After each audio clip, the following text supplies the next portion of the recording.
Natural lang ang tamis niya, guys, ng dragon fruit. Mm. Mm.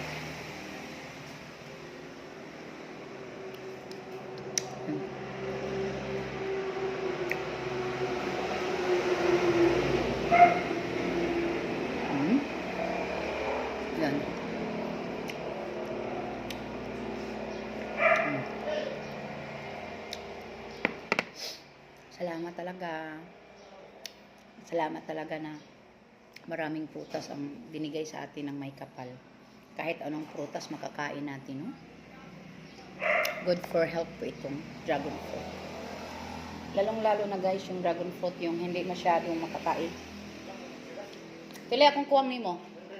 Pasinsilo ilang ni Jun kay tuag gikuha man ditong kardo. Wala kay gikuhang kardo. Double check ninyo Jun ang ligid Jun. Okay ra ang gam? Barato ra biya na ay. Naka-timing in taon mi anas Davao. Bye, we love you all.